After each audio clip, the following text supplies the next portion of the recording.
네, 안녕하세요. 가핑거 주식TV의 가핑거입니다. 제가 오늘은 레버리지의 함정이라는 이론적인 내용을 설명을 해드리려고 해요. 보통 우리가 ETF 하면서 레버리지 매매 많이 하시죠. 레버리지나 인버스. 근데 많은 사람들이 모르고 있는 매매 중에 이제 레버리지에 대해서 함정이 있어요. 근데 그것을 생각보다 많은 사람들이 모르더라고요. 그래서 레버리지 같은 경우는 접근하실 때 주식하고 똑같은 방식으로 접근을 하시면 좀 안 되는 경우가 있거든요. 이게 쉽게 말해서 무슨 말이냐면은 이제 주식 같은 거는 떨어질 때 계속 물을 타서 평단을 낮추면서 가는 방법도 있는데, 레버리지는 상승장이 아닐 때 이 레버리지를 공략을 하면은 정말 계좌가 박살날 수가 있어요.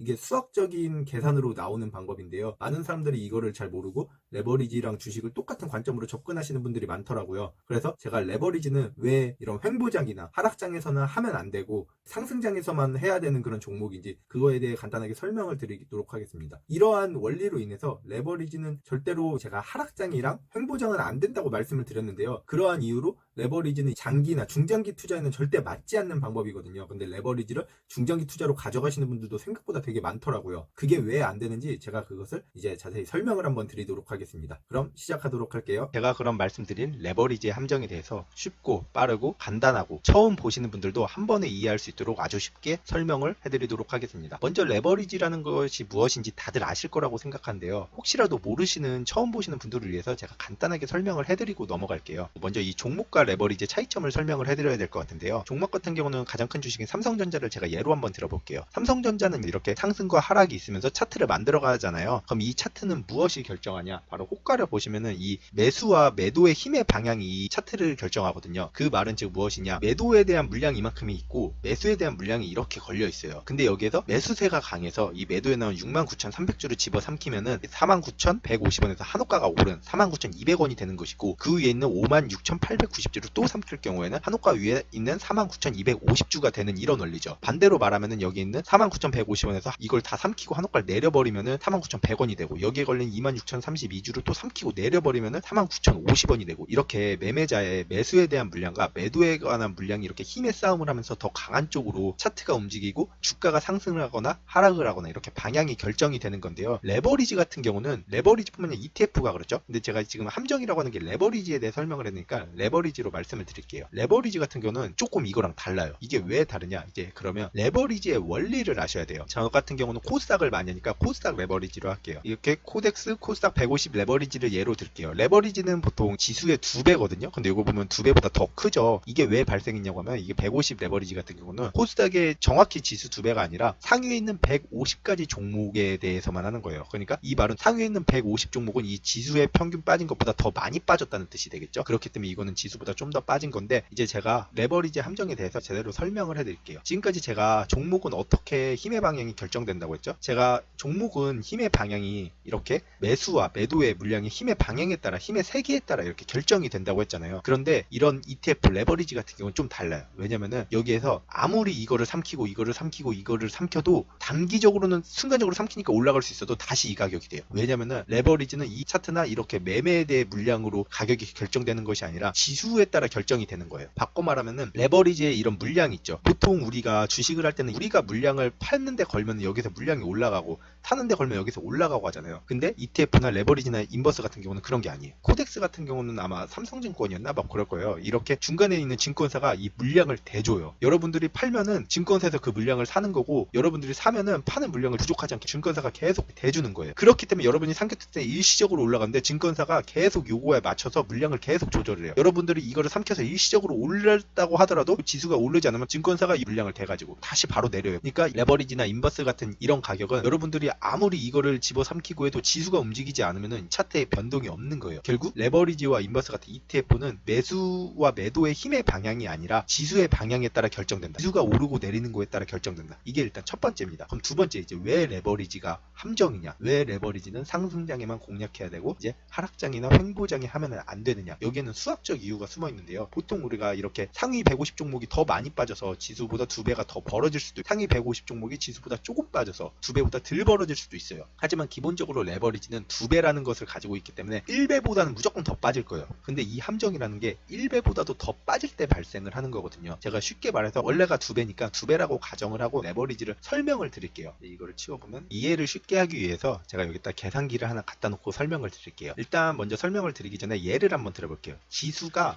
100포인트예요. 지수가 100. 그때 지수가 100일 때 이제 레버리지 가격은 1000원이라고 예를 한번 들어볼게요. 지수가 100일 때 레버리지는 1000원이에요. 그러면 여기서 변동이 생겼어요. 지수가 10%가 빠져서 90이 됐어요. 그럼 레버리지는 몇이 될까요? 레버리지는 지수보다 2배가 빠지죠. 10%가 빠지면 20%가 빠진 거예요. 그럼 레버리지는 800원이 돼 있어요.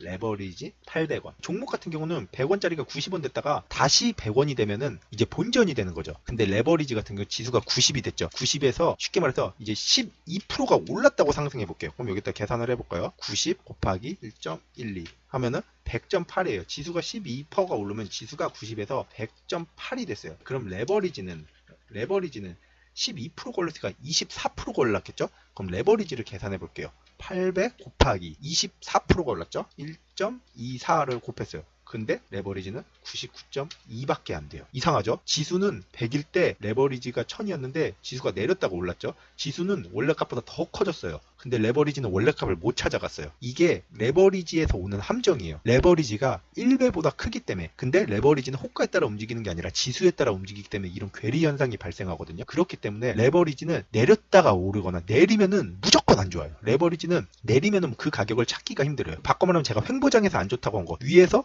내렸다가 올랐다가 내렸다가 올랐다가 내렸다가 올라요. 그러면 지수는 원래 지수가 그대로예요. 근데 레버리지는 1000원인 게 어느새 900원 돼 있고 800원 되고 700원 되고 이걸 반복하다 보면은 100원도 돼 있을 수 있는 거예요. 지수가 100일 때 1000원인 게 나중 갔을 때 지수가 100원일 때 똑같이 100원이 될 수도 있어요. 이게 레버리지에 숨겨져 있는 함정이거든요. 바꿔 말하면은 이게 횡보장일 때도 작살나지만 하락장일 때도 더 작살나죠. 근데 이제 상승장일 때는 2배씩 먹을 수 있으니까 좋은 건데 이게 레버리지가 왜 더 그런지 제가 또 말씀을 해드릴게요. 이게 보면은 아까 보면은 이렇게 코스닥, 코스피 레버리지와 이렇게 지수 차트가 있죠. 그러면 우리가 보통 어떤 것을 볼 때 지지와 저항을 많이 봐요. 이렇게 막 차트 보면 여기가 저항이겠다 뭐 이러면서 지지다 저항이다 뭐 하면서 이렇게 선을 긋죠. 뭐 보통 여기에다가 뭐 대충 이렇게 뭐 그거 보면은 여기 이점에 뭐 여기 있으니까 이점에 뭐 그으면은 여기가 뭐 1차 저항 여기가 저항이 될 수 있겠다 뭐 이렇게 말해요. 근데 레버리지의 이 저항은 의미가 없어요. 왜냐면 레버리지 지수를 따라가니까 저항이 이 차트의 저항을 봐야 되거든요. 그러니까 실제로 뭐 여기가 1차 저항이다 뭐 2차 저항이다 뭐 이렇게 예를 들어서 그었어요. 그러면은 레버리지의 저항점은 아무 의미가 없어요. 왜냐면 레버리지 차트는 이 지수를 따라가는 거기 때문에 레버리지 차트를 따라서 움직이는 게 아니라 지수에 따라서 움직이고 이거는 그냥 그거를 보여주기만 할 뿐이지 아무런 그게 없기 때문에 여기에 저항은 문제가 없어요. 여기에 저항이나 지지는 도움이 안 돼요. 결국 지수의 차트를 봐야 되는 거거든요. 그럼 바꿔 말하면은 이렇게 100에서 90으로 떨어졌다가 다시 100으로 올라갈 때 뭐 이런 저항권이 있죠. 저항권이 있으면 보통 맞고 내려오잖아요. 지지가 있으면 반등을 다시 하지만 그러니까 레버리지는 내가 반등점이라고 생각하는 그런 포인트에서 사야 되는 거예요. 이렇게 모든 이런 특히 지수 같은 거는 한 번에 이렇게 뚜두두둑 상승보다는 이렇게 막 비비면서 횡보장 우리나라는 박스피라고도 많이 하잖아요. 횡보장을 많이 그리는데 그러면서 레버리지는 진짜 작살이 나는 거거든요. 예를 들면 뭐 이런데 보죠.